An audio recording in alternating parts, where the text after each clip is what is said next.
Back to my channel. तो हम लोग पढ़ने वाला है 12.3 का सवाल नंबर 2 पढ़ने वाला है। सवाल नंबर 2 इसमें दिया है कि दो सकेंद्री वृत्त है। दो क्या है? सकेंद्री वृत्त। दो क्या है? सकेंद्री का मतलब होता है एक ही केंद्र से दोनों वृत्त खिंचा गया, एक ही केंद्र को मान करके दो वृत्त खिंचा गया। और इसमें ना दो त्रिज्या है। छोटे वृत्त की त्रिज्या कितना? 7 सेंटीमीटर और बड़े वृत्त की त्रिज्या 14 सेंटीमीटर। और इस प्रकार से एक आकृति बनाएगा। ध्यान से देखो, जब ये ऐसे करके आया तो यहाँ तक बी तक और डी तक देखो, ये इसका क्या त्रिज्यखंड है। छोटे वृत्त के लिए त्रिज्यखंड है बी ओ डी, ये छोटा वाला टुकड़ा यहाँ तक क्या है? त्रिज्यखंड किसका? छोटे वृत्त का। किसका? और यहाँ ओ से लेके ये ए सी, ये पूरा देखो तो बड़े वृत्त के लिए क्या त्रिज्यखंड है। यानी बड़ा वृत्त का त्रिज्यखंड भी और छोटा वृत्त का त्रिज्यखंड। कह रहा छायांकित भाग, ये नीचे कलर कर दिया गया, ये भाग का क्षेत्रफल निकालना। ये भाग का क्या? बड़ा वृत्त के लिए जब देखेंगे तो ओ ए सी त्रिज्यखंड है। बड़ा वृत्त के त्रिज्यखंड में अगर छोटा वृत्त का त्रिज्यखंड घटा देंगे तो ये निकलेगा। तो हम लोग को और दोनों जो एंगल दोनों एक ही रेखा से खिंचा गया, इसलिए दोनों के बीच का एंगल जो है ना 40 डिग्री है। कितना डिग्री? 40 डिग्री दिया हुआ। अब कह रहा है क्या?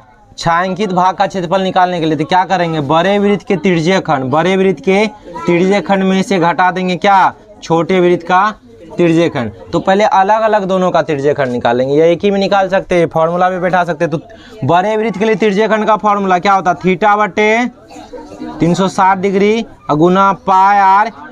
तो बड़ा वृत्त है ना, तो बड़ा वृत्त के लिए हम लोग आर माने कैपिटल आर, तो आर स्क्वायर रख देंगे। माइनस क्या करेंगे? थीटा बटे 360 डिग्री गुना पाई आर छोटी आर का स्क्वायर कर देंगे। आ रहा है ना? यहाँ देखो क्या लिखे हैं? बड़े वृत्त का त्रिज्यखंड। त्रिज्यखंड का फॉर्मूला याद है कि भूल गया? थीटा बटे 360 पाई आर स्क्वायर। तो बड़ी वृत्त के लिए कैपिटल आर, तो कैपिटल आर रख दिए, स्मॉल आर, इतना ही डिफरेंट है। तो पहले यहाँ तक उतारो, बोर्ड में जगह है नहीं। तो क्या करेंगे? बड़े त्रिज्यखंड में छोटा त्रिज्यखंड करा। बड़ा त्रिज्यखंड में देखो थीटा पाई यहाँ तक कॉमन है, यहाँ तक क्या है? कॉमन है, कॉमन ले लो। थीटा बटे 360 गुना पाई दोनों में है। अंदर में क्या बच गया? Capital R square minus small r square, है ना। थीटा का मान 40 बटे पाई का मान कितना रखना है? बुक में दिया है क्या? नहीं दिया तो 22 बटे 7, 22 बटे R square minus R square. इसको लिख सकते हैं R plus R into R minus R, यहाँ तक लिख सकते हैं। क्यों रे? A square minus B square वाला फॉर्मूला याद है किसी को? A square minus B square बराबर होता है A plus B into A minus B. अगर ऐसा नहीं है कि यहाँ पे हम आर का मान रखेंगे, यहाँ पे आर का मान के नहीं निकलेगा, लेकिन हम लोग और आसान बनाने के लिए हम दोनों को अलग अलग कर दिए। तो अब क्या कितना? 9 से कट गया 22 बटे ये कैपिटल आर और स्मॉल आर 14 प्लस 7 कितना हो गया? 21 गुना 14 माइनस 7 कितना हो गया? 7। ये 7 कट गया, 3 तिया और 3 9 में 3 सत्ते 21। और कहीं कटने वाला है क्या? नहीं कटने वाला। 4 5 बटे 3 कितना हो गया? 154 बटे 3 सेंटीमीटर में था तो सेंटीमीटर स्क्वायर। यही हो गया छायांकित भाग का क्षेत्रफल। यहाँ भी हम आर का मान है 14 का स्क्वायर घटा 7 का स्क्वायर रख सकते थे, उतना ही आंसर आता, कोई फर्क नहीं पड़ता। तो ये था कितना नंबर सवाल? 2 नंबर सवाल। 2 नंबर सवाल है, इसको पहले उतारो। तो पीछे देखें हम लोग 2 नंबर सवाल। ये तीसरा सवाल नंबर में भी फोटो बनाया और कह रहा छायांकित भाग का क्षेत्रफल निकालें। एक वर्ग बनाया है। एक क्या है? वर्ग के अंदर ना 2 अर्धवृत्त काट लिया गया। तो जब अर्धवृत्त काटा, ये अर्धवृत्त इधर दोनों साइड, तो यहाँ पे कुछ भाग बच गया। तो इसी भाग का क्या निकालना है? क्षेत्रफल। इसी छायांकित भाग का क्षेत्रफल निकालना। अब 2 अर्धवृत्त है और ये क्या कर रहा है? ABCD जो है ना एक वर्ग है। ABCD क्या है? एक बार होता है, जब भी कोई वृत्त अर्धवृत्त बनता है तो वो कटता कहाँ पर से? व्यास पर से ही ना। तो इसका मतलब ये अगर ये ऐसा बनाया हुआ है तो ये क्या है? इसका व्यास है। इसका मतलब ये क्या है? व्यास। और ये भी क्या है? व्यास है। तो दोनों अर्धवृत्त का अगर अच्छा व्यास बराबर है कि अलग अलग है? बराबर दोनों का व्यास है, क्योंकि ये क्या है? एक वर्ग है। तो व्यास है तो दोनों अर्धवृत्त का क्षेत्रफल जोड़ देंगे और किस में से घटाना पड़ेगा? टोटल क्या वर्ग है, वर्ग में से अगर ये दोनों का क्षेत्रफल घटा दे तो ये छायांकित निकल जाएगा। पूरा क्या वर्ग है, इसमें से ये काट निकाल, ये अर्धवृत्त है, ये अर्धवृत्त, यानी ये दोनों का क्षेत्रफल बड़े वाला में यानी वर्ग वाला में से घटा देंगे तो निकल जाएगा छायांकित भाग का क्षेत्रफल। क्या निकल जाएगा? और दोनों अर्धवृत्त समान है तो दोनों अर्धवृत्त का क्षेत्रफल क्या होगा? समान। तो इसका मतलब अर्धवृत्त APD का क्षेत्रफल बराबर अर्धवृत्त PBC का क्षेत्रफल, यानी दोनों का क्षेत्रफल क्या है? बराबर है। दोनों का क्षेत्रफल क्या है? तो किसी एक का क्षेत्रफल निकाल लेते हैं। अर्धवृत्त